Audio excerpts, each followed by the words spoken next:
the technical team at the back will indicate, but so long, welcome.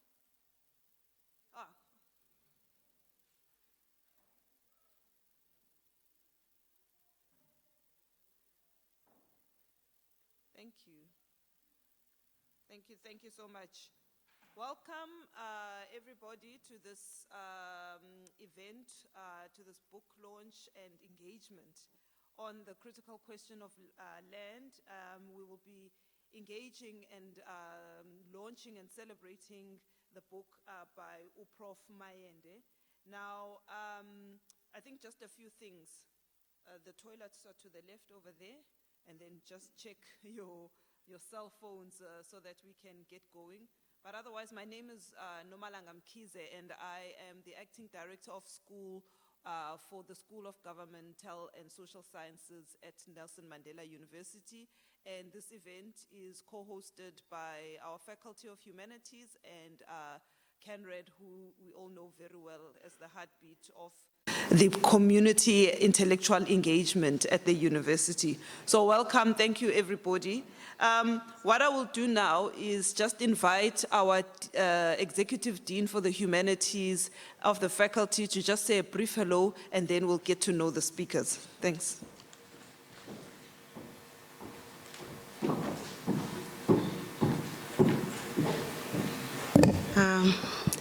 Good evening. Siyabulisa, Goeienaand. Okay, that's the 3 languages I know. I'll start off by acknowledging a few people. Our Vice Chancellor, Professor Sibongile Mutwa, who is, I'm told, is watching this event online. And then I want to acknowledge Professor Gilingwe Mayende, who is the cause of us being here tonight, and Professor Lungisile Ntebeza, Mr. Alan Zen, the Director of CANRED, members of South End trustees or trust, the Paramount Chief Fraser with his community, Dr. Basil Brown, who I'm told is in the audience, and of course the other CANRED members who I may not have identified here or who are watching virtually. And the young people at the back, the learners from Chapman High Schools, the history learners from Chapman High Schools who are here with us, and their teachers. Such a nice way. I remember when I was young, when we had to go out to learn about what we're doing in the classroom. So welcome to the young people at the back.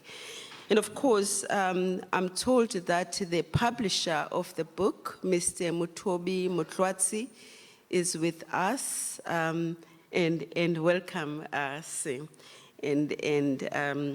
Yeah, I'm here to play a very, very small role, and it is to welcome you all here.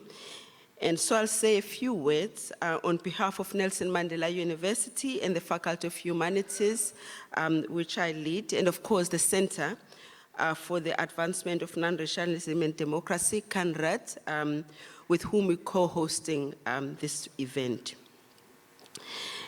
And so I'm just going to do that so that we can get to what we came here for, which is the launch of Prof. Gilingwe Mayende's very important book, The Land and the Agrarian Question.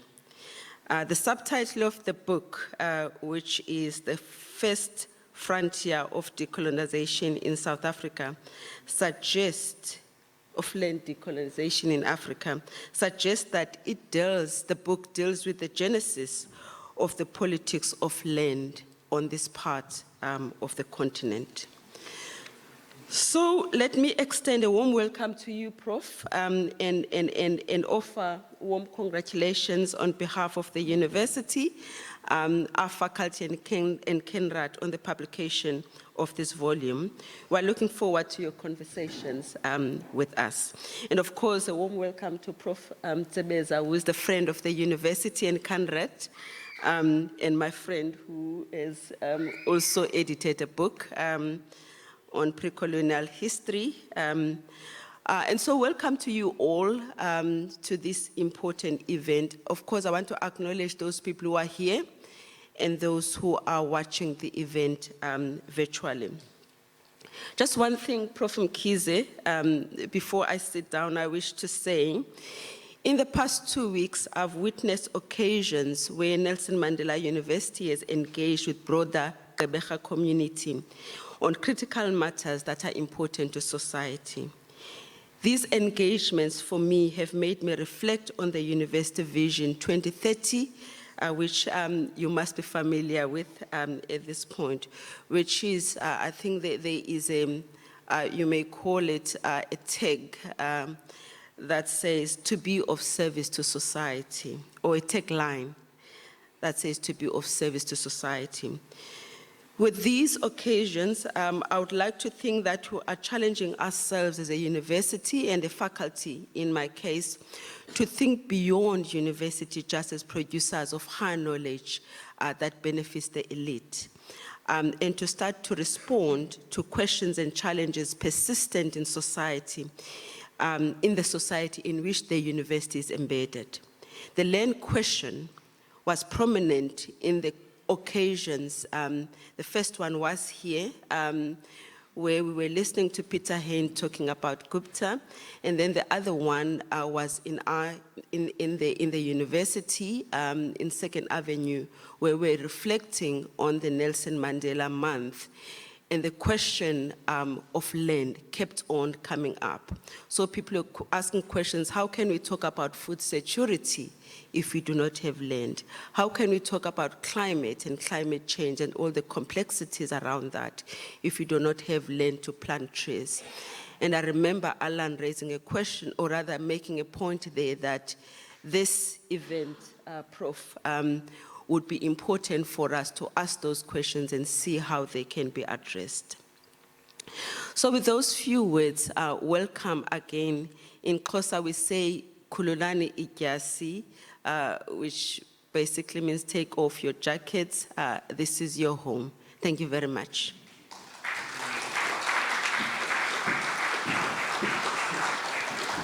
Thank you to the Executive Dean. So I must just say that the reason I was asked to be the facilitator for this event is because I myself have studied land and did my PhD in the general area of land reform. So when the book arrives to me, I begin to look at the book in a lot of detail. I'm trying to read it as slowly as possible because for sure I will have to now respond to this book when I write my book, Prof. So I'm going through it quite methodically as it were. I do just want to point out that one of the things that I've noticed immediately in picking up this book is how thorough and comprehensive a history of the South African political question it is. And what is actually very strong about it, I'm glad to see the young history students at the back, is that it is very deeply rooted in the South African historical question and narrative. So what's interesting is seeing the story of dispossession told in detail here, not just here about the story here in the Cape, but across the country, how it was that Africans lost their land.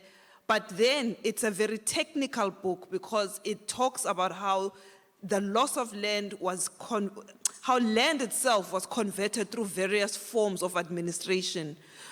And then it moves into the new era. So this is a very comprehensive book that effectively covers a 400-year span, but in very simple and accessible language. So with that, I want to congratulate you, Prof. That's why I'm going to take quite a bit of time looking laboriously through the book. So if you are deep into the South African history, our political history, this is probably going to become quite foundational because you can read it and understand it, but all the technical and political and historical detail is here. And what's wonderful is seeing the African agents, the African actors in this book. So with that in mind, let me therefore introduce the author himself. I believe this is a coming home experience for you as well, yeah? Prof, at least I heard from Dr. Breakfast that you used to at some point be very engaged and located here at Canred. Yes. So this is coming home. But right now, Prof. Gilingwe is the Deputy Vice Chancellor of Operations at CPUT. So I don't know where you found the time to write. I'm not sure, but you must give us the recipe.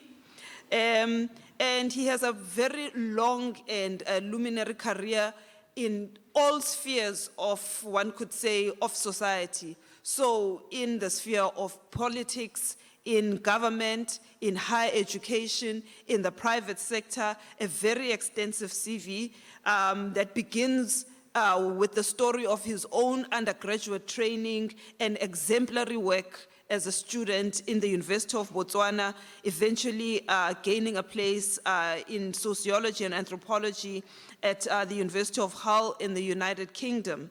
And going forward to then become a fellow and an associate member at St. Anthony's College at Oxford University. I mean, if I was to cover the number of university engagements a professor has been in, I think we would just see that old school African intellectual who makes connections across the globe, including at Harvard and other universities within South Africa itself. Between 1995 and 2005, Professor Mayende was a senior public servant, and he had quite a long career as the Regional Land Claims Commissioner in the Eastern Cape, as Director General of Department of Land Affairs from 2000 to 2004, and then he moved on into the private sector, working at PricewaterhouseCoopers, and then still deciding to revisit his academic career in the higher education sector, and working at UNITRA, which is today WUSU, and as a DVC at Central University of Technology in the Free State, DVC at Fort Hare, and as we said, currently DVC at CPUT. And he's also served in other numerous institutions, such as the Agri-SETA, the Audit Committee of the Provincial Treasury right here in the Eastern Cape. I could name so many more. Department, being an Audit Committee member in Rural Development and Agrarian Reform here in the Eastern Cape. Effectively, what we see here is a career that has spanned the wealth and breadth of the South African social experience, and that explains why the book is such a commanding text on the history of land dispossession. So with that in mind, let me not take any further the time and introduce the Prof, and he will address us for the next half an hour or so. Thank you.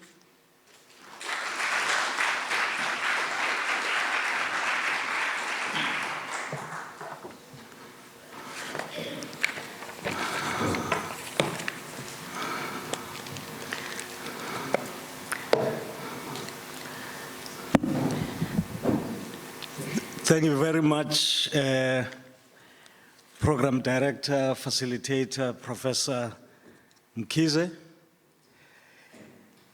And thank you particularly for the very kind words that you have uttered about me and my rather longish and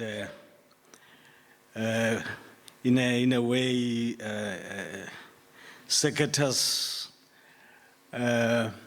career, which has had various twists and turns. The Dean of Humanities, Professor Maseko, the Vice Chancellor, in fact, I should have mentioned the Vice Chancellor first, in following protocol, because I understand the Vice Chancellor, Professor Mutwa, is watching the proceedings online. So Prof. Mutwa, I would like to greet you. Professor Maseko, Mr. Alan Zinn, the Director of CANRAD, and his colleagues, Dr. Mutobi Mutlwatse and his colleagues, the publisher of this book from Scotterville Publishers, Professor Lungisile Ntsebeza, members of the Board of Trustees of the South End Trust, colleagues, fellow academics, ladies and gentlemen of the media, community leaders, distinguished guests, ladies and gentlemen. It is indeed a singular honor for me to be standing here and presenting what is going to be a summary, a very difficult summary indeed, where one has to sort of try and summarize something that is contained in about 400 plus pages. But I will try. It is a great honor indeed, and I'm also humbled by the fact that this launch is taking place here in Gqeberha, because I regard Gqeberha as my second home, and the reason for that is that I spent a very fruitful period here when I was doing research while based at Conrad, which eventually culminated in this book. Now, let me start by giving the background to this book as a project. It is a work of political sociology, and it is also a work of development sociology. Yes, indeed, it delves into history and historiography, but one does not pretend that this is a work of history. There are three streams which inform the book. The first one is that of academic research and scholarship. The second one is political activism. The third one is public service. So one has sort of synthesized various knowledge bases from these various streams to produce the book. Now let me also perhaps put a caveat by saying or sharing with you what the book is not about. This book is not about land reform. To me, land reform is a term that is associated with liberal perspectives and critiques, and it is not in any way a revolutionary term. And perhaps as I take you through my presentation, it will become clear why I'm saying that. So what is the book about? Number one, it is about the land and agrarian question as the first frontier of decolonization in South Africa. We all know that since 2015, the concept or the term of decolonization has featured prominently in national discourse and debates. It was triggered by activism by students who started what was called the Rose Must Fall, and then it was followed by Fees Must Fall movements. Subsequent to that, there was a lot of discussion and debate about decolonization. So I said, okay, but where do we start when confronting the issue of decolonization? And to my mind, the starting point has got to be the land question. And I'm linking the land question to the agrarian question because in the book, I attempt not only to present an analysis or an overview on what the land question entails, but I also present, as part of the book, some suggestions on how the land question can be addressed, focusing more specifically on the agrarian question. Now, decolonization is not defined in the book. That might be quite surprising, but it is contextualized from the introduction right through to the end. One contextualizes the various arguments that one is presenting and links them to why one regards decolonization as central to the land question. But let me share with the audience my perspective on decolonization. I move from a broader definition of decolonization and not the narrow one, which sees the phenomenon merely as the process of change of flags, governments, artifacts like statues, and rulers. I draw from a definition presented by a feminist and very strong activist in Canada by the name of Nikki Sanchez, who is based at the University of Victoria in British Columbia in that country. She's also the director of a civil society organization or collective called Decolonize Together, who states, and I quote, "Decolonization is about cultural, psychological, and economic freedom for indigenous people with the goal of achieving indigenous sovereignty, the right and ability of indigenous people to self-determination over their land, cultures, and political and economic systems." Incidentally, close quotes, incidentally, my next writing project is going to be on decolonization. So the question of sovereignty over the land is therefore a central focus in the analytical perspective that is presented in the book. Sovereignty over the land is understood as referring to ownership, control, and social and economic benefit from the land. In the context of the right of nations to self-determination and the dichotomy of dispossessor and dispossessed, sovereignty over the land should clearly devolve to the dispossessed.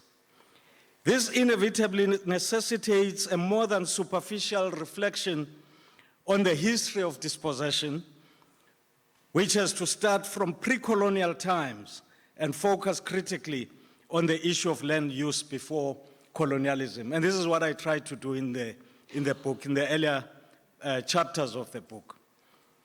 I try to focus systematically on the pre-colonial land use systems, and there I show that indeed the entire expanse of the land, which is today known as South Africa, was occupied and was utilized by the indigenous African people prior to the arrival of the colonialists. There was no part of the land that could be regarded as having been vacant. Indeed, that myth of the so-called vacant land has been debunked by many scholars, including those that one could describe as belonging to the liberal perspective, such as Professor Shula Marx. So, the land use patterns and the land use systems that obtained prior to colonialism were characterized by a situation where there were the Khoikhoi and the San, indigenous people who used the land primarily for purposes of livestock rearing as well as hunting and gathering. And then on the eastern part and the northern parts and the central parts of the country, you would also find other indigenous African groups who are often referred to as the Bantu-speaking groups, who utilize the land mostly for cultivation but also for livestock rearing.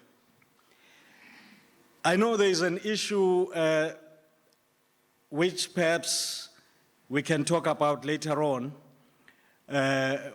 which is the whole concept of the first people. But allow me to move on for now so that I can make the 30 minutes that have been allocated. I'm not running away from it. We will talk about that issue. Reflection. The book also reflects on the legacy of liberalism in our country, which has been a pervasive feature of attempts to steer processes in the direction of a revamped version of the status quo. That might sound very strong, but indeed, from the time when the so-called civilizing mission began, as colonialism was beginning to consolidate, right through to the time when policies were being formulated in anticipation of a post-apartheid South Africa, we see the pervasive presence of the liberal paradigm. Now, some people might wonder, why do I have an issue with liberalism? I have an issue with something that I would refer to as a soup kitchen approach, which is the approach where you bring people, you identify them as poor, and then you tell them to come cap in hand and with their cups, and you pour the soup on the cup, and then they'll come back again the following day, you pour more soup. Now, that assuages the consciences of those who are doing this, but the question is, how sustainable is that? So, my issue with liberalism is that it does not go to the core of what should happen when it comes to land redistribution. In other words, I argue against what I refer to as a welfarist perspective on the land question, where land reform, quote unquote, is seen as a matter of welfare. In other words, where you give out tiny land parcels to a select group of people, and then you say that you are addressing the land question, you call that land reform, while you are leaving the bulk of the land in the hands of those who are holding it as spoils of conquest and dispossession. Unfortunately, this paradigm is so pervasive that it cuts across the entire edifice of policy in the post-apartheid era and is reflected also in what is referred to as the National Development Plan, which talks about expansion of agricultural land, but does not address the question of where the land should come from. And it does not, in fact, address the question of the skewed distribution of land, where we have something in the vicinity of 80%. I've seen a figure now of 76%, which indicates that that land is held by about 8% of the population. So the book then presents an overview of perspectives and approaches to the land question over time, the pre-1913 period, the period from 1906 to 1948, the period of apartheid settler colonialism, the time when the Freedom Charter came to the fore, and the Africanist perspectives that also emerged. Now, let me just briefly reflect on this. I've spoken about the pre-colonial era. The pre-1913 period saw or witnessed a tremendous amount of resistance by all the indigenous peoples, without exception, to the colonial intrusion. This they did from the Western Cape to the Northern Cape for many years. The Khoikhoi and the San. History tells us that they collapsed like a pack of cards. They were afflicted with smallpox and so on, and they ended up not being able to fight. That is something which, Professor Mkhize, I would like you to explore further. They fought for over a century in defense of their land, the Khoikhoi and the San peoples.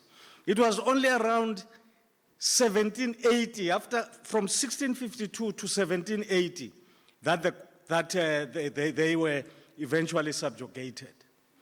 And then from the eastern parts of the country, moving to the central parts, we know about the 9 frontier wars that the Amaxhosa people fought.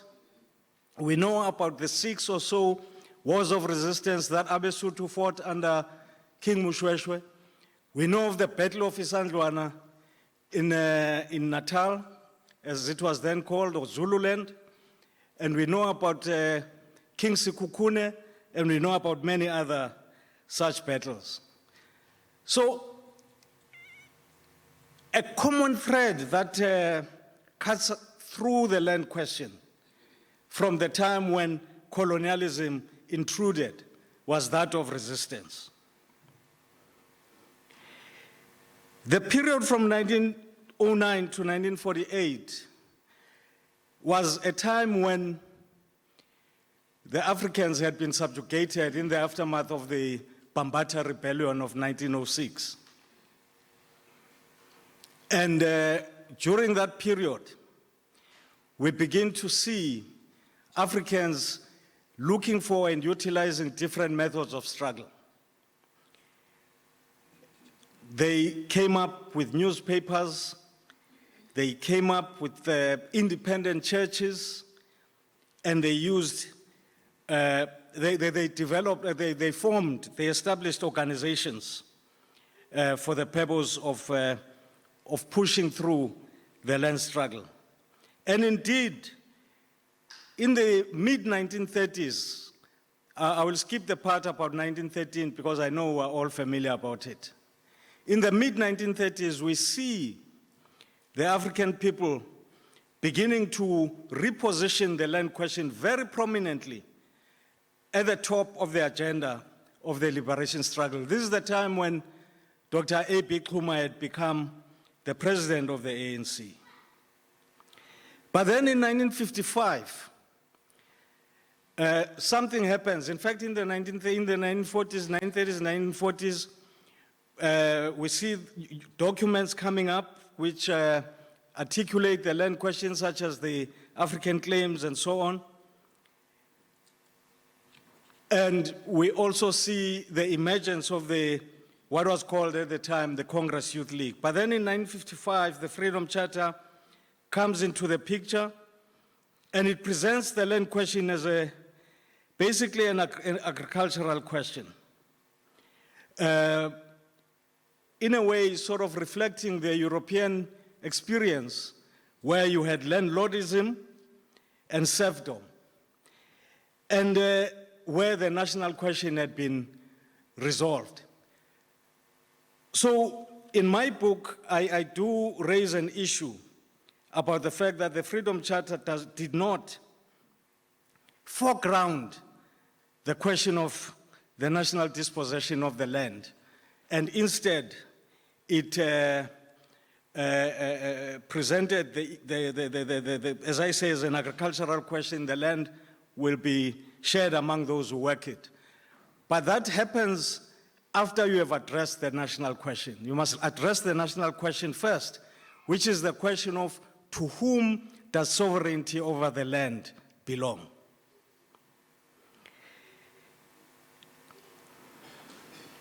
In the book, I present a perspective on, I'm trying to move, I've been alerted about time, on land acquisition.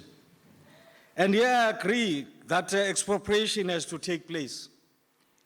But my view is that expropriation should not be approached from the point of view of nationalization, but from the point of view of socialization. Now, there's a critical difference between nationalization and socialization. Nationalization means simple state ownership, where the state becomes the new owner of the land. Socialization means people ownership, where the people become the owners of the land. And through their own organizations, decide on how the land is to be utilized, how it is to be shared, and how it is to be disposed of. So expropriation, yes, but it must be linked to socialization. I also foreground the principle of demographic proportionality. This principle, you will find in the book, I think it's on page, if I can quickly, was invoked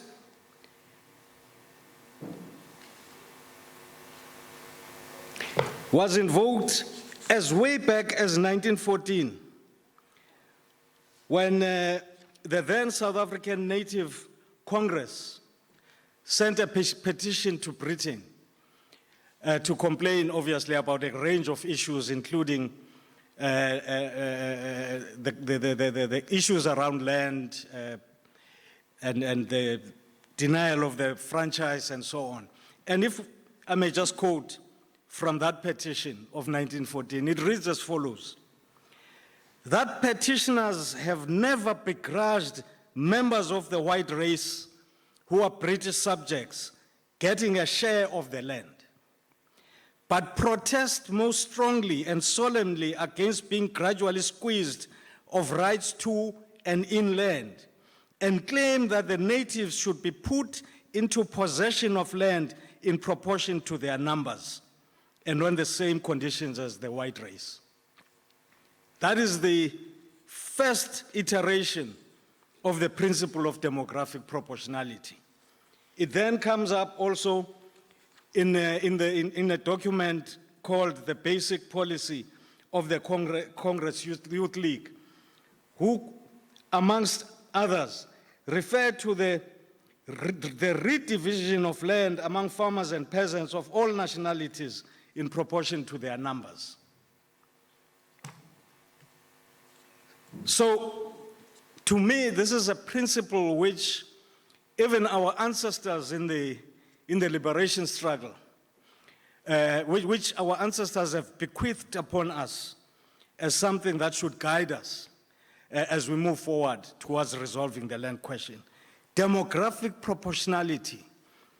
If white people constitute 8 or 10% of the land, then as a nation, if we are serious about addressing the national question, should approach the question of land distribution in such a way that they get 10% of the land. And then the others will get a proportion of the land in accordance with their numbers. I'm moving towards concluding. Over and above the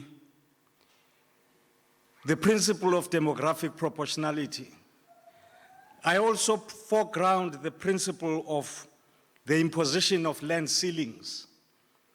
Because what we see in this country is something very anomalous, where a single individual or company can own more than 10,000 hectares, some 20,000 hectares or more.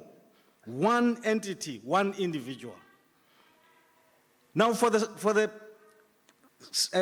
in order to ensure sustainability and fairness in terms of the way in which the land is distributed, I'm calling for the imposition of land ceilings. In fact, I articulate that point in the book. I also look at some experiences in other countries where one says the amount of land that should devolve to an individual or a family and so on should be such that that should be done in a way that ensures that there is an equitable spread of access to the land. And in the book, I say, yes, we must look at poverty alleviation, but it must be linked with economic empowerment. And this takes me to the last part of the book, which is where the book proposes that a second agrarian transition should take place in South Africa. We all know that the first agrarian transition, which took place at the turn of the 20th century, favored one particular group of people. This is the transition that most of our fellow academics, in my view, erroneously project as though it was something normal that took place in South Africa. That transition where the use of land changed from peasant holdings towards highly capitalized and highly transformed capitalist agriculture is one that, as I'm saying, benefited only one group of people. Now in the book, I'm calling for a second agrarian transition that must be approached in such a way that it would benefit the whole population of the country. And this must be undergirded by a more expansive process of land redistribution that should target and focus upon the land that is held by the descendants of the white settlers and who are holding it as spoils of conquest and dispossession. As I conclude, in the book, I also look at the issue of land tenure. And here I know my colleague here, Professor Gqeberha, is someone that I'm sure will differ strongly. This is when it comes to the issue of the role of traditional leaders in the rural areas of our country.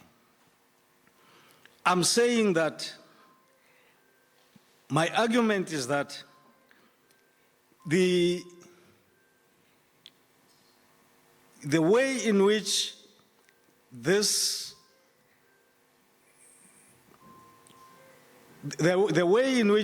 issue has been framed,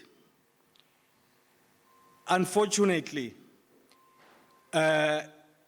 sorry about that. It's mine. I'm very sorry. I'm very sorry. Yeah, thank you. I should have put it here. Sorry. Yes.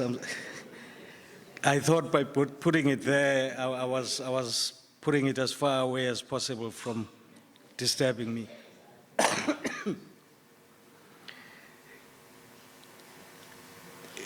The issue of the role of traditional leaders, I think in our literature has been approached in a way that does not help the situation. In my view, the zero-sum, winner-take-all manner in which the debate has been framed is actually promotes, in my view, polarization in our rural communities. I want to believe that there is a way in which these two could be brought together.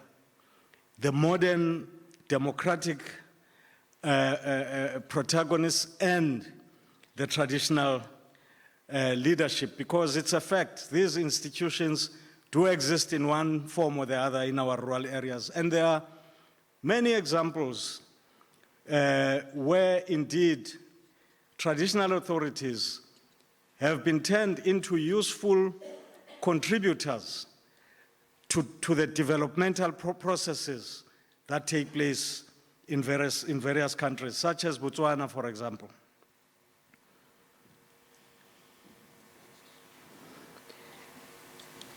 Lastly, I didn't see an indication that I should be wrapping up, but I will do so now. I talk about, or I write about, the role of social agency in the book. To me, this is very important because I do not see how the land question could ever be resolved as a purely state-led process. There's got to be a significant role played by communities through their organizations and through their leaders from the ground up.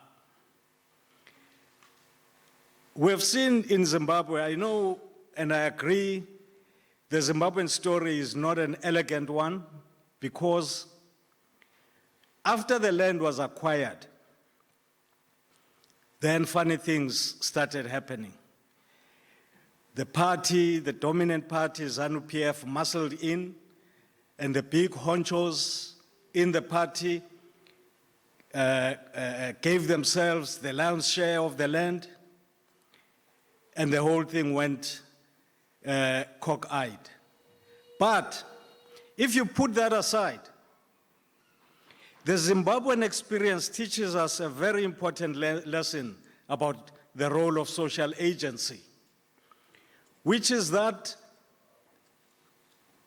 people who are organized can actually take it upon themselves to implement all the things that the leaders talk about rhetorically, and to do so in a very speedy way.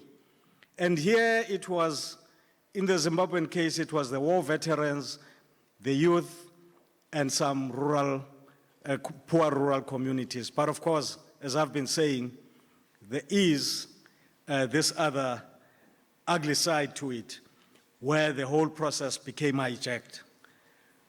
And perhaps that is another object lesson on agency, on social agency, going forward. Now, the major gaps, I know Prof. Gqeberha will probably highlight some of those. I'm sure you'll agree with me, in the space of a book of this nature, one cannot address all the issues. And indeed, I'm a sociologist, I'm not an economist, I'm not a lawyer, so I write from a particular perspective. So there are issues, for instance, such as funding mechanisms. How would you fund, once you have redistributed the land, using these principles, demographic proportionality, land ceilings, and so on, how will you fund those processes in order to ensure that one of the big issues in the discourse is indeed addressed or averted, which is to maintain food security at acceptable levels? How do we ensure that that happens? How do you ensure that the training that needs to be done is factored in, and so on and so forth? And there are other issues such as mechanisms for identifying beneficiaries, market access, and so on. Ladies and gentlemen, allow me to pause there. I hope that perhaps when we start to engage, I'll be able to come back maybe and clarify some of the issues. Thank you very much, facilitator.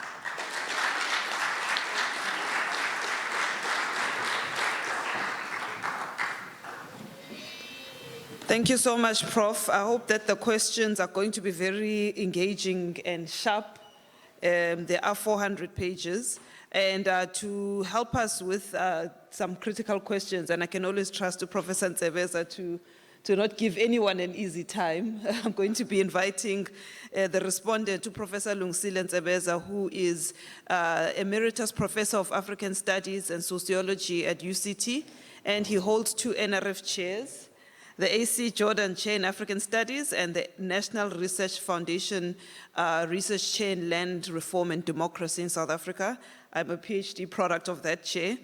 Gqeberha is also the interim director of the Center for African Studies, and he has conducted extensive published research on the land question in South Africa around land rights, land use, traditional authorities, democratization in the rural areas, social movements, and he also is very strong on the question of pre-colonial historiography and the biographies of African intellectuals like the late Archie Mafeje. I will just say that already you've already got 2 questions that have arisen here. One was the one of traditional leaders and land. You are known to be on the very radical side of that. I don't know if you've shifted. And I think there are other questions which arise in the book which I will raise about the role of white liberals in the land reform policy, and I know you'll agree both on that one, but I'll raise that when we are in the engagement. Okay, let me invite Professor Gqeberha for his response.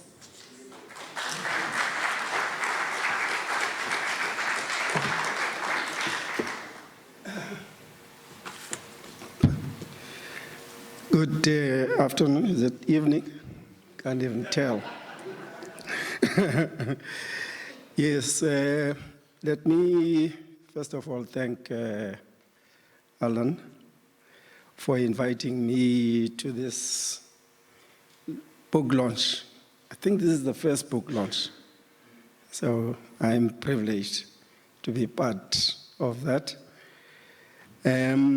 I've worked with Alan for many years, and I've been part of this part of the world from the time when we called it Port Elizabeth, Ebai, and now it's called Gqeberha, and jaw-breaking for some other people. I must say, Nomalanga, I'm going to disappoint you, and also no Professor Mayende, going to disappoint you in the sense that I can't respond to what has been presented. It's quite comprehensive, deals with a number of issues that are quite complex, and in my style of doing things, it would take days for me to respond exhaustively to the issues that have been raised. I'm happy to engage, and when there's open time for discussion and so on. What I would like to do here, and this is something that came when I received the invitation to come here, is to share with you, it's a light moment, share with you my association, my knowing Professor Mayende. I first met Professor Mayende, and I call him Gilingwe, Gili, and in the mid-90s, when he was working for the Institute for Multi-Party Democracy, and the acronym was MPD. And this institute was founded by Dr. Oscar Dlomo after his fallout with the Prince Mangosuthu Buthelezi of Ingata. Gili used to arrange seminars on multi-party democracy ahead of the first South African elections. He would then invite, amongst others, academics to make presentations. I was one of the researchers that he used to invite. My focus was on rural areas. So in many ways, the roots of what became a key area of my research, namely democracy in rural areas, can be traced to the seminars Gili organized. I suppose that's how far now we go with my take on democracy, especially in areas that fall under the jurisdiction of traditional authorities, traditional leaders, chiefs, whatever name you want to use. When he decided to leave the MPD, Gili enticed me to apply for his job, which was paying a lot. And now I'm whispering, I hope you are not hearing. My salary, university salary, was doubled.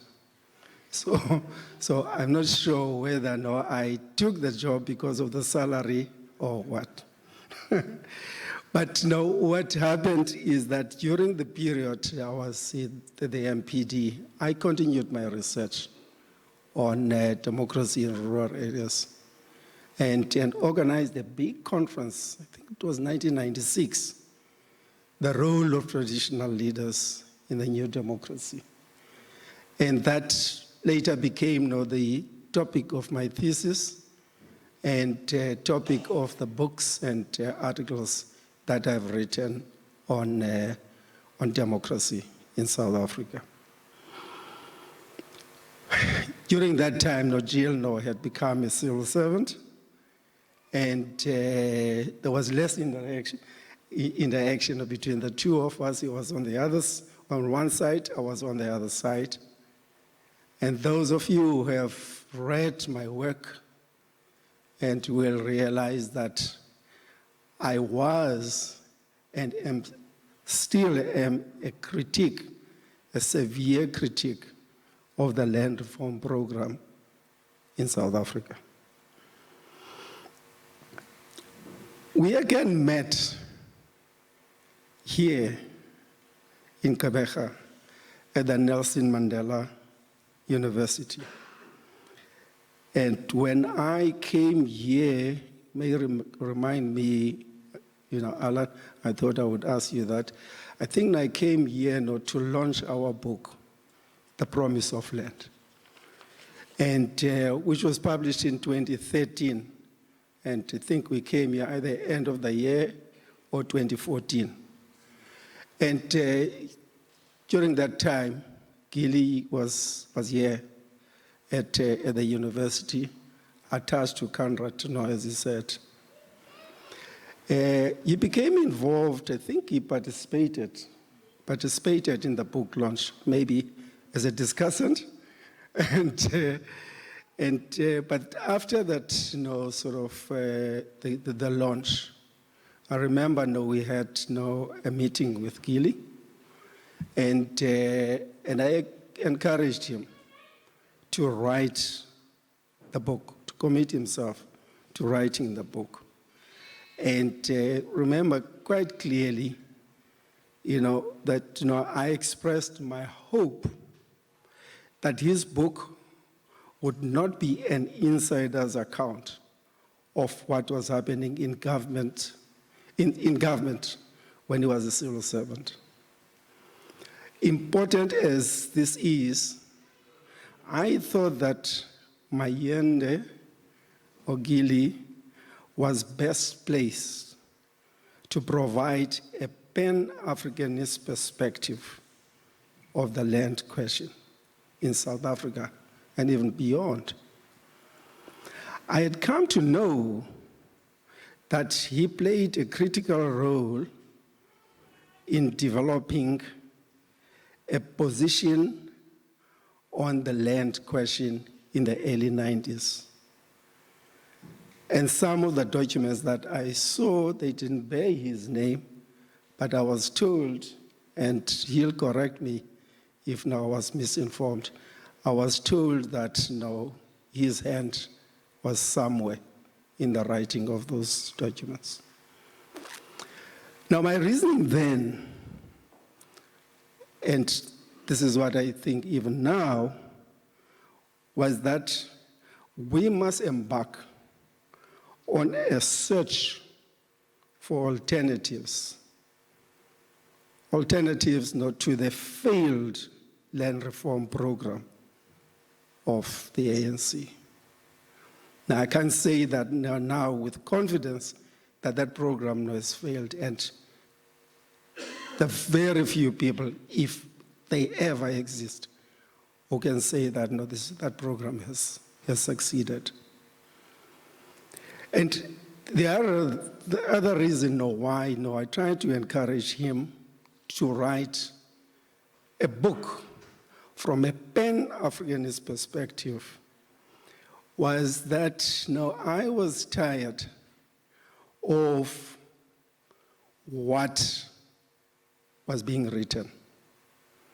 And what was being written about the land and agrarian question was premised on the assumption that the starting point, the launching pad to writing about the land question in South Africa would be the ANC, analyzing the position of the ANC on the land question and analyzing the land reform program that was led by the ANC. I thought that that was, in many ways, part of South African history, but viewed on its own as if is the only history of understanding South Africa was seriously misleading. So that voice, the alternative voice, I thought and still think was and is much needed. And I remember saying to Gilling that that book must be historically grounded. It must start from what has happened historically in this part of the world. And what I had in mind then was that within the liberation movement, black political organizations in South Africa, there is a rich history of engagement with the land and agrarian question, going back to the 30s or even before, but certainly in the 40s, when organizations like the Non-European Unity Movement were established. This organization was established in 1943, and then there were various streams that flowed from the Unity Movement. That those organizations debated the issue of land and of the land and agrarian question in South Africa. There are other organizations like the Pan-Africanist Congress at the time of Robert Sobukwe, where there was an attempt to articulate the land question. And what I read from what Gilly wrote in the early 90s was largely influenced by sort of that kind of thinking. When I talk about Pan-Africanism, I'm not talking about Pan-Africanism as presented in politics, party politics. This is not a party political issue. It is the philosophy of Pan-Africanism and what it would mean. Not to us at the moment. It is a pity that these organizations, through splits and dogfights and so on, weakened themselves such that we lost that perspective. But saying that is no excuse for us as scholars and researchers not to do research on what has happened in the past and how the past can inform our quest for alternatives. Today's mantra is that South Africa has a world-class constitution and good policies, and that the problem is lack of political will to implement these policies. We should go beyond this. Now, Mayende's book has the potential of contributing to this quest for alternatives. It agrees with the argument some of us are making that the ANC-led state is far from embarking on a thorough-going program of decolonization. He is making a clarion call, as he has just said now, and that we should embark on what he calls a second agrarian transition in South Africa. However, without it appearing that I'm reviewing the book, this is not a book review, it's a book launch. I do want to say that what we have before us, that is this book, is just the initial steps.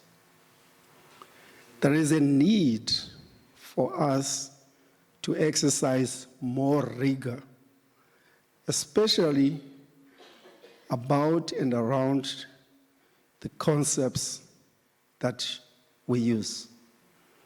Concepts like decolonization, concepts like African, the people. I mean, we use these terms loosely, and I must say, I mean, if we were to make a mild criticism of the book does that. It's not taking some of these concepts seriously. And I'm happy. I'm happy, that, the author, Gili, is acknowledging, this weakness. And that, his second attempt, his second book, is going to take these concepts more seriously. It is time we take on. Is it 3 minutes left? Okay, that's fine. That's fine. I'll finish before that. It is time we take on the challenge put forward by the Caribbean scholar. And I don't know whether this is the right pronunciation, that old foundations are crumbling and new ones are not yet imagined. I like this connection, this quotation, but I'm not sure whether the author is correct talking about the current period we're in, that we are not imagining our future, that we are not setting ourselves targets, and that we are not thinking about how to get there, to reach those targets. I would question that. I think that our journey has begun, that there are authors, they are in fact trailblazers, and that we can build on. I'm thinking here of the likes of Achima Feje. I'm thinking here of people like A.C. Jordan. I'm thinking here of people like Phyllis Ndantala, Robert Sobukwe, you name it. And of those who are still living, they are the likes of Georgie Tsikata, based in Ghana, in the Institute of African Studies. They are the likes of Isa Shifji, who is a Tanzanian. The list goes on. So rather than put ourselves in a position where we say, we must start thinking, let's start from scratch, I think there is a foundation, a basis upon which we can build. Thank you.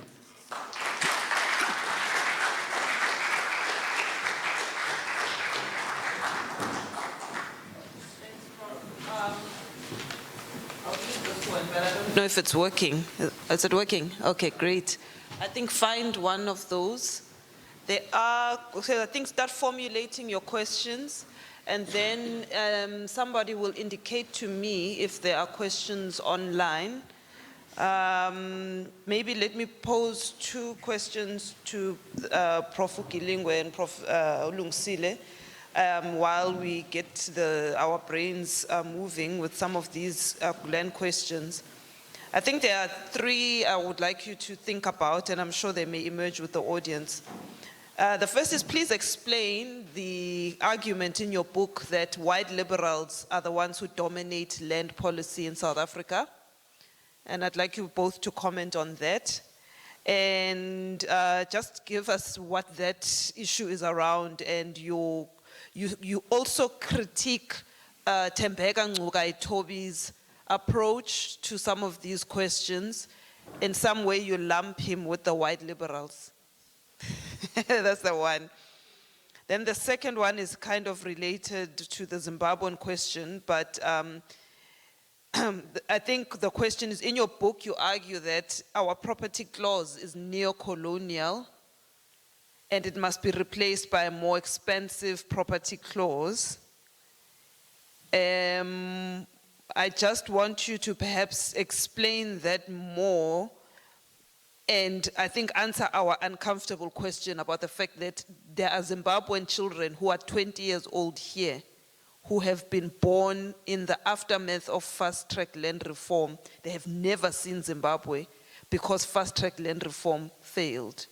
So I would like you both to answer that. And then the last question, perhaps I don't know if it's a good one to answer yet. So answer only those two. The last one, I'll throw it out, which is the problem of our curriculums and the issue of the David Stearmans of our history not being common legends, the Koi and San leaders who fought the first 150 years of resistance, then joined Amaxhosa in other forms of resistance in the 100 years that followed. How Africans are going to reconcile with what I just call Indlenkulu yako Koi nakwa San. How we're going to reconcile that schism, that colonization, and that wound of the forgetting of the first heroes of our liberation in that light. All right, so those are my questions. Let's go, and then I will take questions from the floor. Am I audible through this mic? Thank you very much. Thank you very much, Dr. Mkize, Professor Mkize. Okay, yes. You see, the phenomenon of white liberalism is a historical phenomenon. And I say that it's also a pervasive phenomenon in the sense that the shaping of, for instance, the educational system of the country linked to the so-called civilizing mission, as well as to the work of the missionaries, was the work of people who were of a liberal persuasion, as against conservatives or fascists or such characters. Now, when it comes to land policy, one finds, and this is articulated and traced in some detail in the book, one finds that the liberals, the white liberals, positioned themselves as the quote-unquote brains trust because they are the ones who are in a position to generate research because they were emanating from institutions such as your Rhodes University, University of Cape Town, and others. And because of that, and also through their organizational and resource mobilization capabilities, they were able to assume a dominant position. And also in the journals and the publications that were coming out, they were also better positioned than their black counterparts because they had access to networks as well as resources that could enable them to play that dominant role. So when the time came to formulate land policy, as they, for instance, formed organizations such as the Land and Agriculture Policy Center, the LAPC, and others, the voice of the white liberals loomed very large. It actually was much louder than the voices of others who were also trying to play a role in that space of formulating land policy. And they coalesced and actually established themselves as a group, even had social connections. Now, that voice of the white liberals found itself into a document called what is this document called now? The white paper on South African land policy. Yes, 1997. That is the document that tells us that land restitution should use as its point of departure 1913, for example, and so many other formulations that you find in that document. And that, as a white paper, permeates into legislation and so on, which becomes the compendium of laws which are there to guide the land policy. But over and above that, the formulations that you find in the Constitution itself, you know, the whole issue around the property clause, if you look at the history, and Professor Gqeberha has written extensively on that, you will see that those who were leading that debate and actually dominating the debate were white liberals. So much so that, as I conclude on this point, the net effect of that is that our land reform policy is actually a policy that has been formulated, structured, and led by white liberals. And as I'm saying, white liberalism as a phenomenon has been pervasive right through, right across. I'm not sure I really do lump Advocate Ngwaitobi with the liberals. But what I do try to argue perhaps is that he seems to buy into some of the perspectives. Now, he's a lawyer, an excellent one at that.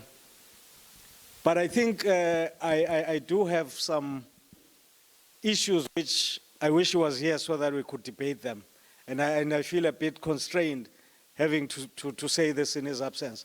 That perhaps we could take forward, a little bit further, when debating issues such as the extent to which the Constitution actually really does provide a framework for real and expansive land redistribution. And he stands on the side of saying it does. And he articulates formidable arguments, which at the end of the day, after analyzing them, I arrive at the decision that, formidable as they are not convincing. But I do not align him with the white liberals, because yeah. And then the property clause is neo-colonial. Look, it is neo-colonial. The point of departure on the land question cannot be the question of property rights.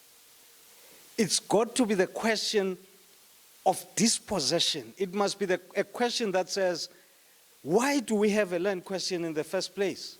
We do not have a land question because we've got to assert rights on land, but we have a land question because there are people who originally owned the land who are now cast asunder and are unable to access this precious resource in order to assert their sovereignty, but also in order to enjoy a decent standard of living, which only a small minority is enjoying as a result of among other things, the way in which we continue to present the land question. Fast-track land reform in Zimbabwe. I am not sure whether really we should write it off as a failure. I think it is an object lesson for those of us who are operating in this space who are interested in the land question, and also from the perspective of our leaders in the community and others, about the pitfalls that we have to guard against when we invoke our social agency as we drive the process of land redistribution. As a totality, as an approach, if you like, where you see people using their agency to actually obtain the land and redistribute it, I would see no fault in that. The fault lies where, as I said earlier on, the whole process becomes hijacked, and where also it was chaotic, and where also it was unplanned, and as a result, it devastated the economy of that country, because that country's economy had as its bedrock the agricultural sector. The one about curriculum, the Khoi son and son leaders who led resistance, I won't speak to that. You said you'd like the audience to talk about that. But that's a very interesting issue. You know, I find it so sad, if I may put it that way, that our history books, they will tell us about our King Shagas, they will tell us about our King Mziligazes, about our King Mushweshwes, about our King Yinsas and others.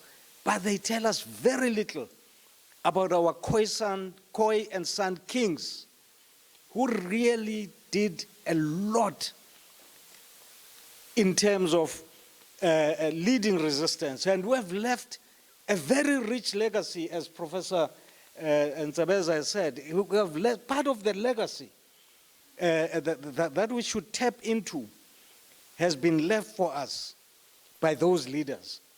And our history books really do an injustice in not highlighting this heroic role that these leaders played. Perhaps let me stop there for now. Thank you very much. Okay. Very briefly, I don't want to sort of take up too much time. And the white liberals dominating debate, my question is which debate? If this is debate about policy formulation, they dominated that. And, but not everyone was involved in debates on policy. I certainly was not part of that. My research is not about policy and making recommendations to government. And if we're talking about that debate, I'm not sure if it's accurate to say that white liberals are dominating that debate. I think there is a growing number of scholars, most here, black scholars, who have made a breakthrough it's never been put on their table and so on. They had to fight for those positions, and we made a breakthrough. And now publishing in their journals that were historically dominated by this. They can't ignore that voice. A lot still needs to be done, but I think it would be unfair to scholars who have made that breakthrough to say that no, white liberals are still dominating that debate.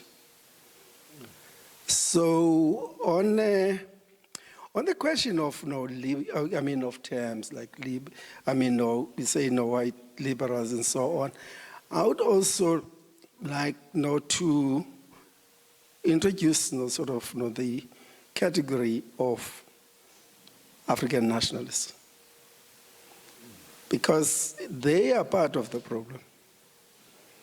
And I mean, Ajima Fejo, in typical style, I see, you cite this. He had, I don't know,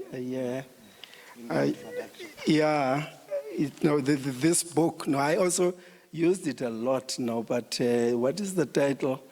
And white liberals, yeah, white liberals and black nationalists.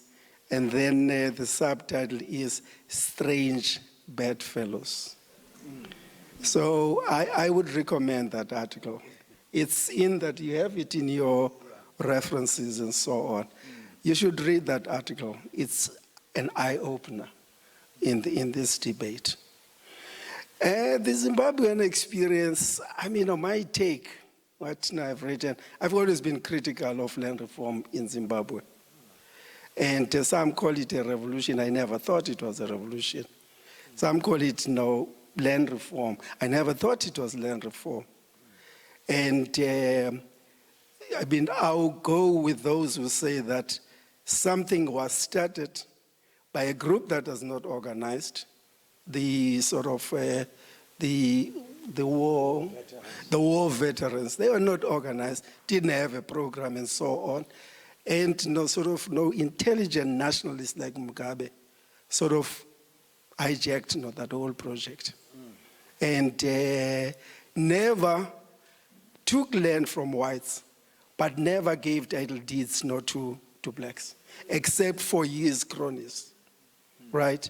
And what is now happening in Zimbabwe is that land that was taken from whites is given back to whites, almost in a belly-crawling fashion. So I question, it's not opportunism of now, because I see where Zimbabwe is now. I questioned the revolution or the situation in Zimbabwe as early as then. I had numerous students that I supervised who were writing theses on the land reform program. On I just want to make one comment on the property clause in South Africa. That is interesting, that our leaders call our program land reform. When the Constitution doesn't talk about land, it talks about property. And there's a difference between property and land.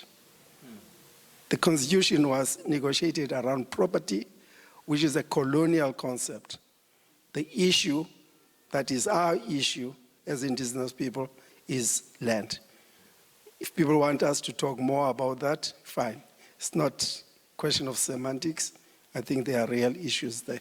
On curriculum, once again, I would say what I've said about some of us having made this breakthrough and put ourselves in position where we can design curriculum.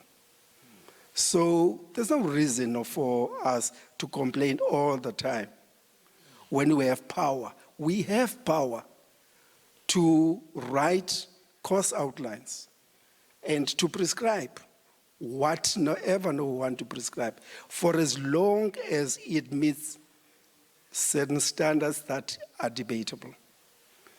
One thing I can say about that is that I don't think it would be wise for us to move the pendulum.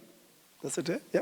The pendulum from one extreme to the other, where we complain that our white lecturers prescribed white scholars and not black scholars. And we move to a position where we say we are going to prescribe only black scholars and not confront the real enemy. The real enemy is to know you can't fight your enemy successfully if you do not know who the enemy is. You can't win a match in any sport. I like rugby. In any sport, if you do not know your opposition. Thank you. Thank you. Is there a roving mic, or do you want to take mine? Or there is. Let's go. Are there any online questions? And you can pass them on, but otherwise let's I think I see a microphone at the back and another one on this side at the back.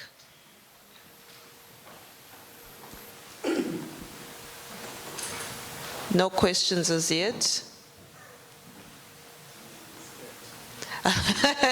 No, the book is formidable, but the land question is far more broad. So I'm just giving you an opportunity to see if there's any way in the room where people are marinating. Okay, perhaps then let's move to a slightly different question.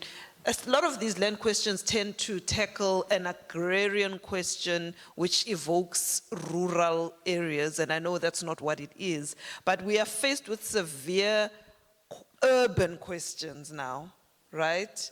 We are faced with severe urban questions, and I don't know how we can relate this concept of a second agrarian transition with the realities of what apartheid did to us, right? So one of the things I sometimes argue is I'd rather be based in Gqeberha than be based in New Brighton in terms of land and psychology. I would rather be based somewhere where the land is than find myself in a settlement in the margins of Cape Town, one on top of the other. So there's that question, and I wonder how you think we can think about that from this question of an agrarian transition that must happen. And from a Pan-African point of view, because I think, as you are seeing, our urban areas over the past 30 years have also been urban spaces of, one can say, broader African migration and growth. So reconciling our aspirations for land ownership vis-a-vis our urban realities is a conundrum for us. And I wonder, and also based on your own experiences, what you think that entails, what should South Africans be thinking through?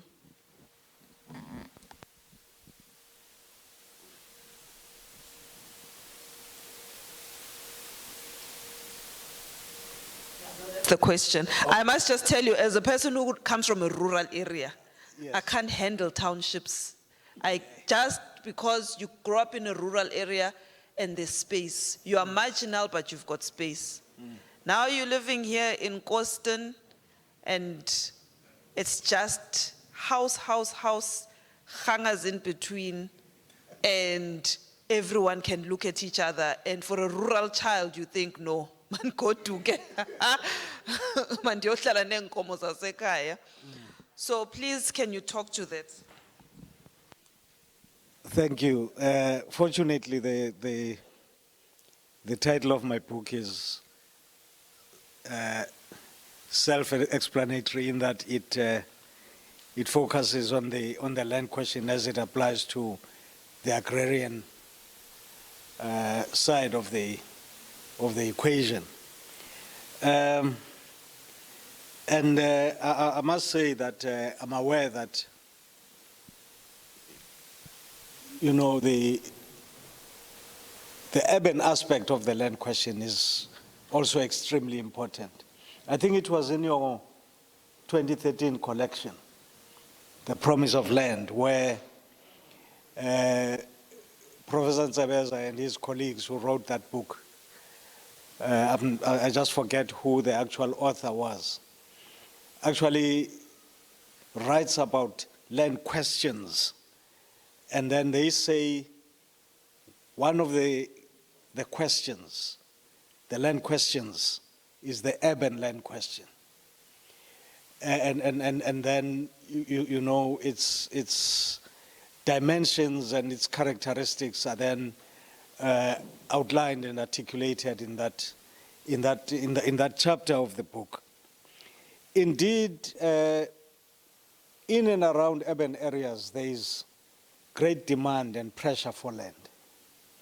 If you look at, I think there is no exception now in South Africa, amongst all the urban areas, where you will not find what are euphemistically called informal settlements. I'm saying euphemistically because that term actually softens the blow. The reality is that these are unsustainable, densely populated, I don't like the term squatter settlements either, or squatter camps. But at the end of the day, really, these are not places that are conducive to proper living. So I agree that there is the urban dimension to the land question. But in my book, I focus really squarely on the agrarian question, and the reason for that is that the bulk of the land that we're talking about is rural land. And another reason is that I defer to those who specialize in urban land issues for them to articulate that aspect of it. Now, the question of migration and the utilization of space, I think what that is beginning to reveal to us is that the land question in urban areas will, with time, become even more acute as pressure for and as demand for access to those spaces that are increasingly diminishing becomes more and more and more. So indeed, from a Pan-African perspective, or Pan-Africanist perspective, you are quite right, Professor Mkhize, when you say this aspect of the general conundrum around land must also be taken on board and analyzed critically, and we need very serious research to be done around that. Thank you.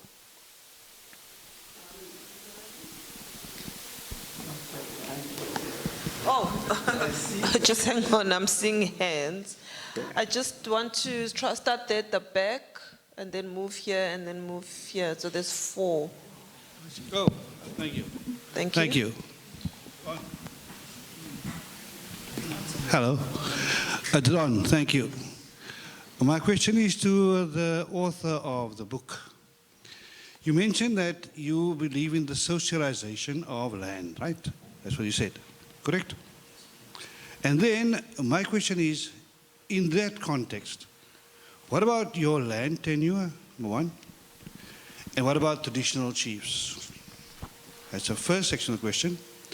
And then when you do socialize the land, and you have equitable access for everyone to land, what will the scale of or the size of your land holdings be?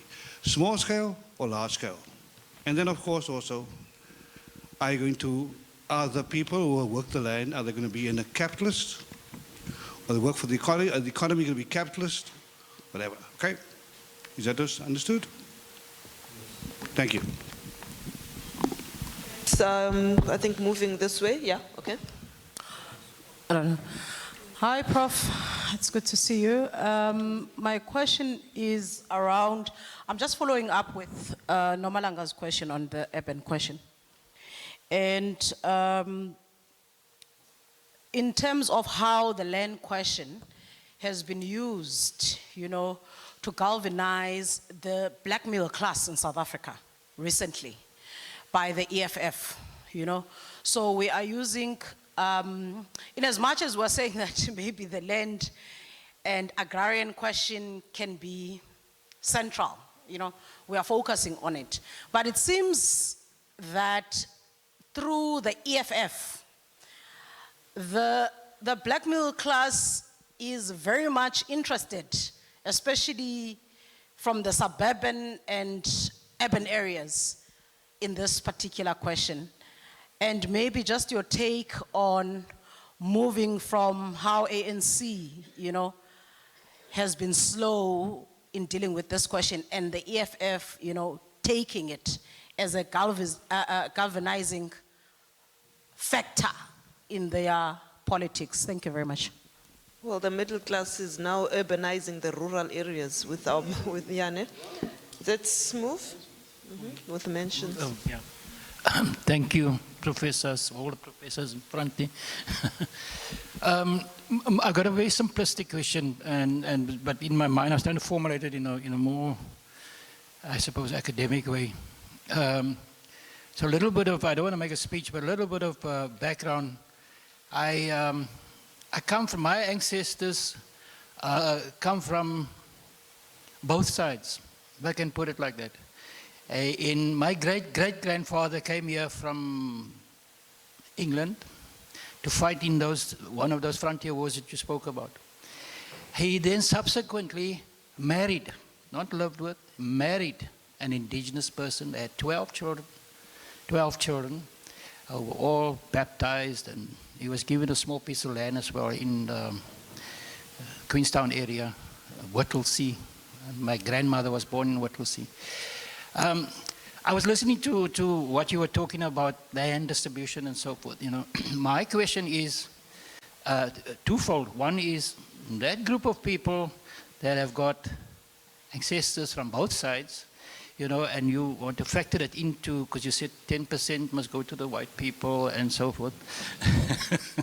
How do you manage that process? And then secondly, going forward, you know, I don't see a vision about, you know, we're talking about land reform and whatever, but what is the vision, the final vision about how we'd like this land to be reformed and utilized in a proper way, you know? So I'd like to just hear what is your vision of that for those of my simple question. Yeah, thank you. Okay, thanks. And then at the front here.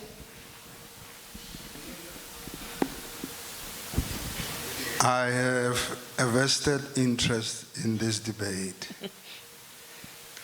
and I'm biased because I would like to confront my own authors and eminent Professor Gqeberha. But equally, I would also like to confront the university here, and Fort Hare in particular. I arrive at the airport, and what do I see emblazoned on the front of the airport? It says, Chief David Stearman International Airport. What more should we ask? If you say there should be the next project, we should go to the beginning. We should go to the root of this problem. David Stearman's remains lie in Australia. Do we know that?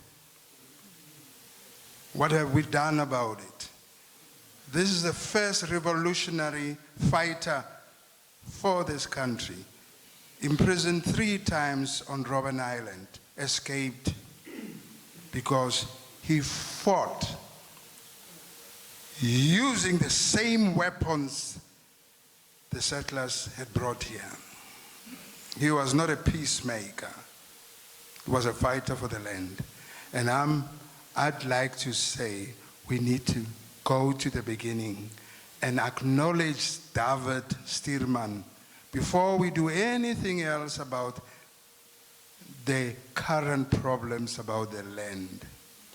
Because there is also a distortion among African people about the land issue. So I'm trying to say, university, I'm available if you say you don't have a publisher. Okay.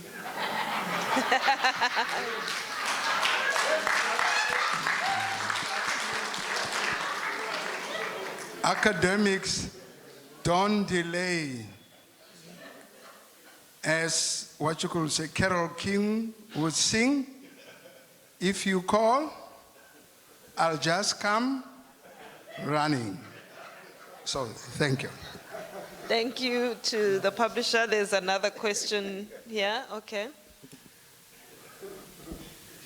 Kai kohop. Tira ke a akama kohop ke mas. Tarita a kais ke a sira di kai. No, I was just saying good evening. I'm Paramount Chief, the Great Eagle. I'm very well, thank you, and how are you? And our strength is who we are. And I was sitting here, I'm trying to figure out what can I say, because I'm not that kind of person who will just come in and raise my hand as if questions are free to ask. You have to come to the context. And when I heard that our publisher here is speaking on my behalf, so I thought, no, let me rather speak on my own behalf. Our former president, Tata Mbeki, he made it clear. He said, and I quote, "Today as a country, we keep an audible silence about these ancestors of the generations that live, fearful to admit the horror of a former deed, seeking to obliterate from our memories a cruel occurrence, which in its remembering should teach us not and never to be inhumane again." And I'm sitting and I'm thinking, if the cry and the sand, which was so highlighted even here for my last 10 minutes I'm sitting here, I'm checking out if the land question is or starting from 1913. By that time, all the frontier wars that was fought over land already concluded way before 1913. Because when we go, as our publisher was saying, back to the beginning, we as the Khoi and the Sand, please believe me, some of us are sitting here tonight. I'm the Paramount Chief of the Links Royal House in the Eastern Cape. The challenges that we are facing every day because of landlessness.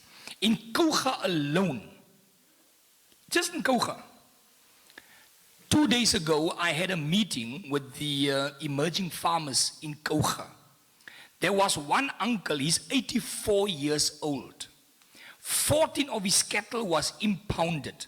And it's not because it was impounded all of a sudden. He's been paying pound fees for the last 80 years that he can remember. If he wasn't paying, his father was paying. The last fee that he was supposed to pay was 98,000 to release 14 cattle. Where will a person that is 84 years old, that receives 1,800 rand monthly from pension, afford 98,000 rand for impound? Why was his cattle impounded in the first place? Because of landlessness. Now the problem that some people don't understand, remember I am one of those people, I believe that the land never belongs to the Khoi and the Sand. Maybe I'm the first person that believes that. I don't believe that we ever own land.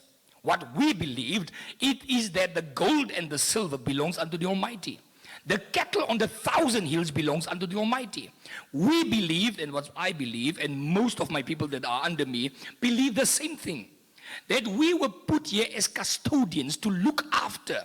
So when people arrived here that called themselves Europeans, they took our hospitality for stupidness.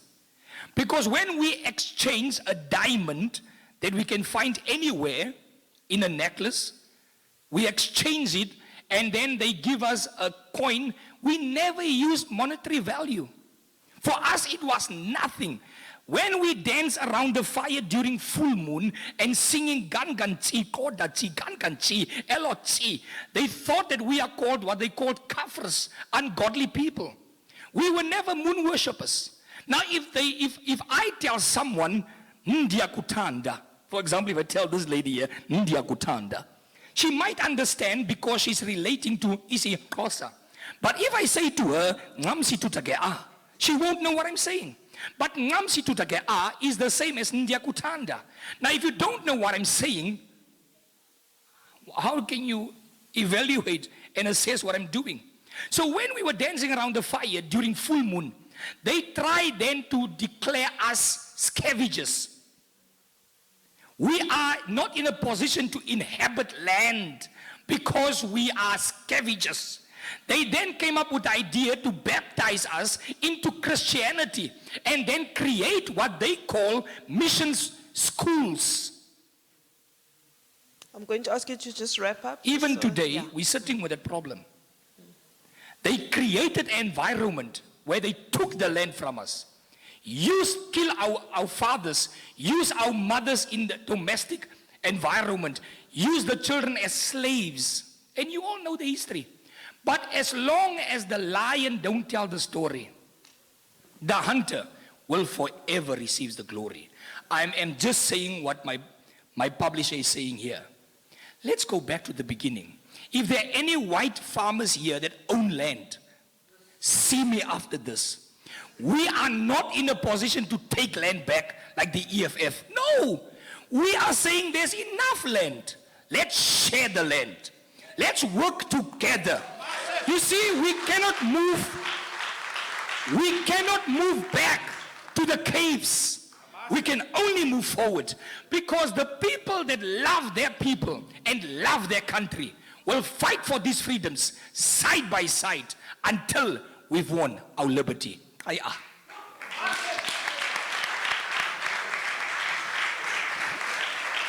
Okay, I'm going to just, unfortunately, we are still bound by the white man's time.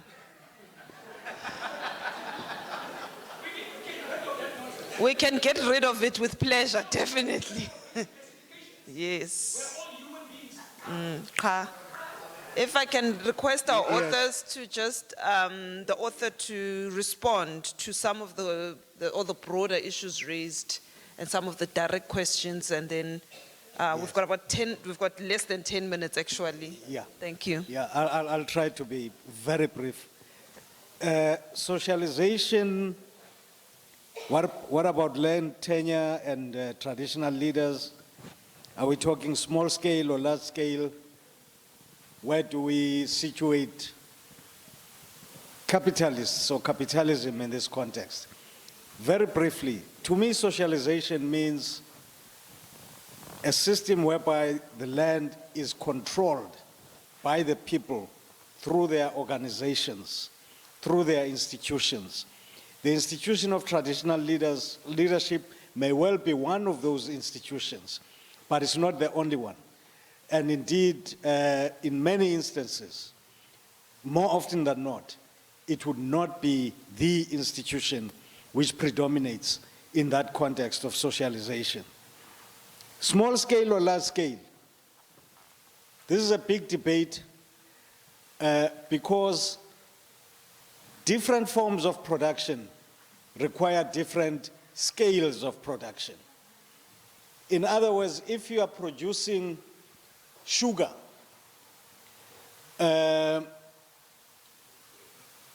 my mind, small-scale sugar production is a contradiction in terms. You cannot produce sugar for subsistence on a small scale, certainly not on a scale that would not enable you to receive value out of that production. So the scale of production must be informed, in my view, by the kind of productive activity that has to obtain. So it's the whole spectrum, from small scale through to large scale, but that must be informed, as I'm saying, by what is being produced. Capitalists, look, I subscribe to a term that, and I articulated in the book, commercially orientated production. Because I do not believe that you get anywhere if you are going to say you are embarking on agriculture, on agrarian transformation or agrarian development, if you limit yourself to the subsistence level of production. So everyone who receives a piece of land must be able to embark on commercial activities. My good friend here, I know he's a very eager sheep farmer out in his ancestral village of Tala in the Eastern Cape. But I know that he's not doing that for the purpose of slaughtering a sheep once in a while when the family assembles for Christmas and so on. He, I'm sure, would like to see some returns accruing out of that. That is what, that is the concept that I'm sort of projecting. Capitalist production, yes, that is something else. That is when you begin to move towards monopolization of land holdings, and again also, you know, the benefits that accrue from the land. I do have an issue with that. Then the next question, the land question and the EFF galvanizing the middle class in South Africa. Indeed, the EFF has put the land question back on top, or at the top of the agenda. That is something that we cannot deny and we should actually applaud and embrace. And the extent to which the middle class has indeed bought into and embraced the issue of land, to me it's debatable. I think it's, rather the jury is still out on that, whether the interests of the middle class actually do coalesce with those of the landless in general when it comes to the question of land, or they are sort of specific to their vested interests as such. Having ancestors on both sides, yeah, that's a difficult one. The grandfather fought in the frontier wars. How do you manage this process? Look, you are a descendant of somebody who was dispossessed. Whatever side of your family that person happened to be, but you are a descendant of someone who was dispossessed. So I would say that you are on the side of the dispossessed. You are asking about a vision. What is the grand vision? What is the final vision? Indeed, we still have to formulate this grand vision.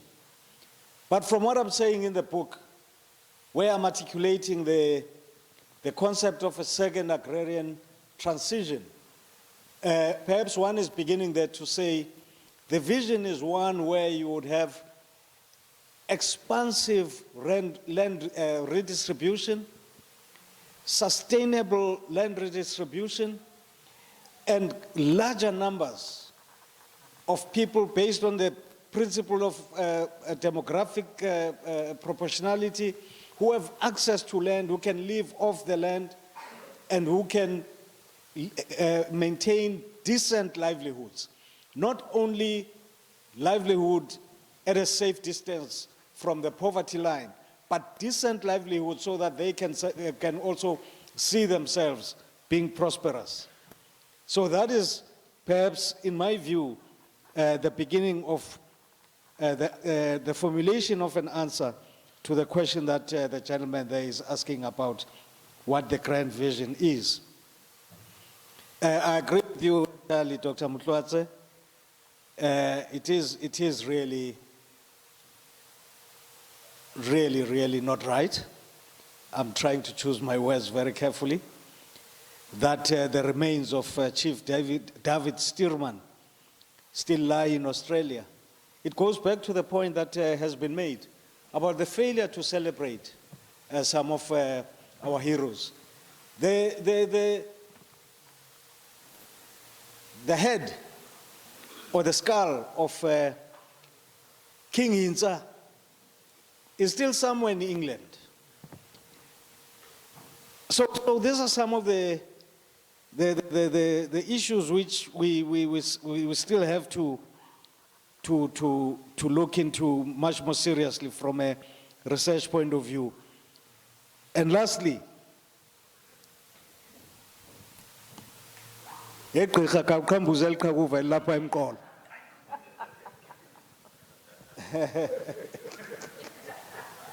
now, what does that say? how come that I'm Xhosa speaking, am able to speak like that? There's a narrative which says there are those who dispossessed others before the main dispossessor came. But I find it hard to understand why a dispossessor, a conqueror, would assimilate the language of those that they conquer. This is something we must always think about and remember. There's something funny going on there. There's an attempt to drive a wedge and to actually create a situation that says, no, we're not your dispossessors. Your dispossessors are those others. We only came to do a mopping up exercise after you'd already been dispossessed. Landlessness, yes, indeed, I agree with you, sir. Thank you very much. And on 1913. Okay. You can go ahead. Okay, I'll be short. I'll tackle the, was it urban-rural divide? On this, now, I mean, my point of departure is that these concepts now are colonial constructs. And they form part, of the colonial strategy of divide and rule. And they are an ideology. And they don't have any bearing in reality.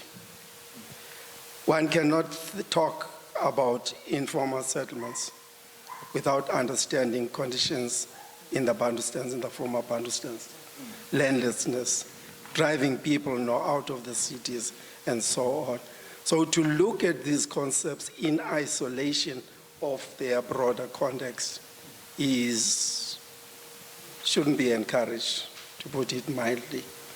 And if these concepts derive from a colonial context, the challenge for those of us who want to decolonize society, the challenge is for us to decolonize these terms. And I think that no time has arrived for us to transcend these concepts and come up with our concepts that reflect us, that reflect today's reality. And we write about these issues in The Promise of Land, debate them, and Fred Hendricks and Richard Peters are the ones who wrote that chapter on urban land. I have my doubts. If you read my article, I talk about the relationship between the urban and the rural rather than this divide, which is dangerous. Publisher, that's the second thing. I'll take only two, that's the last one. Thanks now for the offer. I think you might have written to me and wanting me to write a book. Not to submit my manuscript on Achimafeje. And we'll talk about that. And so some work is being done. Work is being done on Stearman himself. There is research that has been done. But some of this research is in its embryonic stage. It's in theses and so on. And we have a project, Malanga, Alan, Pamela, they were all involved in this. And they're still involved in the historiography, the pre-colonial historiography, a concept that we question ourselves. But that's it. Project needs a name and so on. So there is work that's coming out there. It's painful to write this history. It's not something that you can sit and write and publish. I wouldn't encourage that.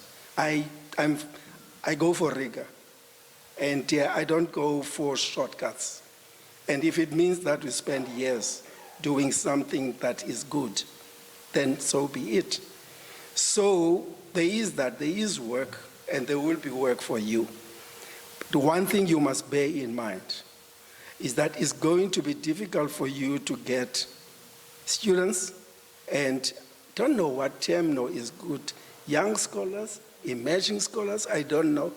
It's going to be difficult now for you to get those because of pressures that they confront in our institutions, existing institutions, where in order to get promotion, you need to publish, not just publish, but publish in so-called peer reviews, peer-reviewed journals or books and so on.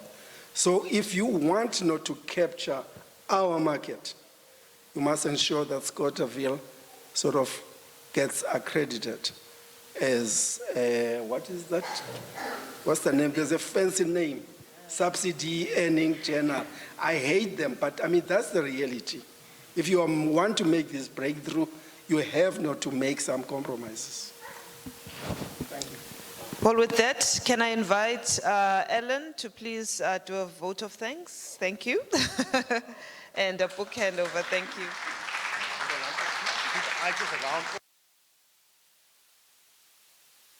Okay, everybody, this was great. I grew up in a political movement where in the 1940s they had a program, and what they indicated was that the first task of a democratic state and parliament will be the land question.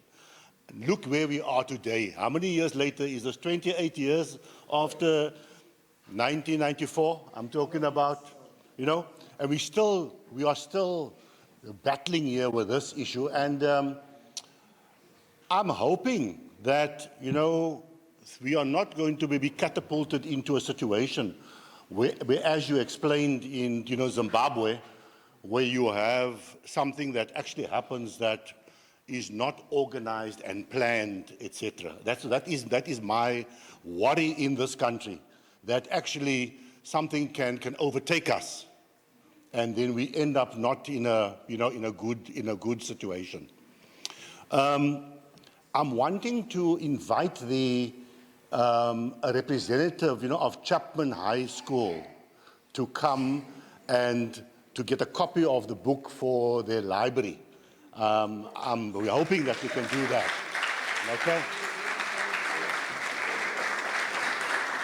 So, Gilingwe, I'm asking you to please hand it to the yeah. Can you do that? Yeah. You can come up. Yeah. That's okay? Sorry? There's a stamp there. Put a stamp there. It's okay, we can do it afterwards. We can do it afterwards. I just want to come up, yes. So we are very happy that we have Chapman today. We wish to invite more of the schools to come on a regular basis, to the programming that we host. And so before I go on, got it. Thank you. Thank you very much. Sorry? Can we say a few words? You can, yeah. You're welcome.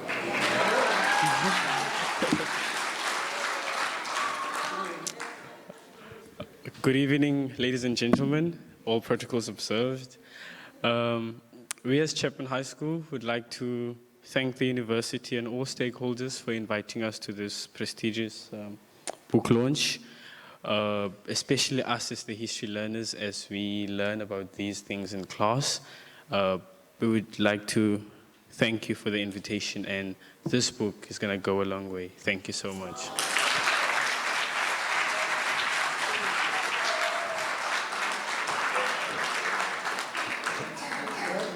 So, colleagues, there's just a warm thanks, I think, firstly to the audience for coming out, because if you were not here tonight, we wouldn't have an event. So thank you to everybody for coming out and for making the time. We've got so many people working behind the scenes, Bev from the museum, trustees, the ICT people, the humanities, faculty people, the CANRAD people. Thank you to all of you who have seen to the food and to everything else. Of course, Gilingwe, the hard labor that you've put in. I think this is, as has been explained, it's not easy to birth a book So the hard work is there, and then also with the publisher over there. I'm going to be a little bit different to you here in Lungisile.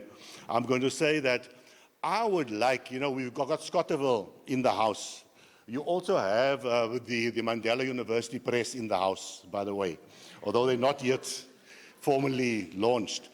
But we would invite works that are both academic and also, I want to call it non-academic, but I mean more popular writing, writing that, that we can start to feel, the community in the metro. So we want to do that as well.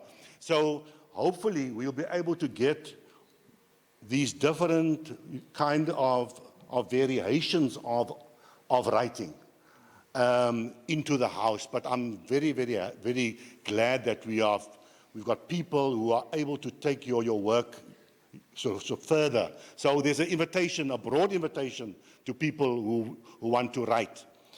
2 quick announcements. Tomorrow, the land question continues. Yeah. The struggle for land under Israeli law and architecture of exclusion.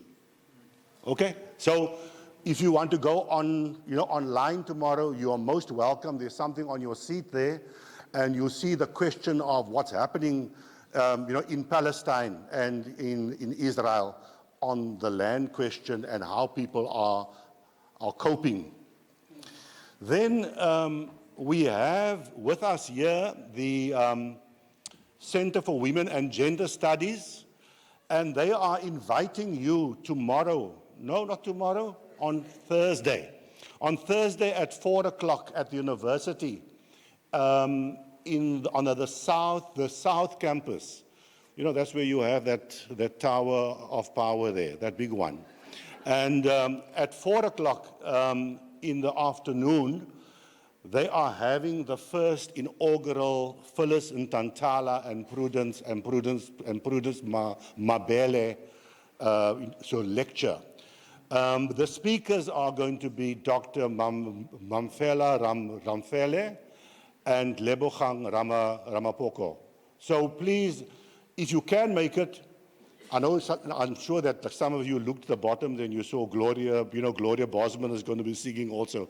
But that's okay. For whatever reason you come out, come and support. And we want to invite more people from the community onto the spaces of the university. We try, as a matter of principle, to make the events free of charge, so that it's free. Tell your friends, tell your family to come along, please. I hope that I haven't left anything out, Nomalanga. Thank you, of course, for always being there and for holding things together. And thank you all. We hope that you're going to be able to stay behind, have your books signed up here on the stage, please. The books are available at the back, and you can come up here and, Gilingwe will help you. Thank you very much.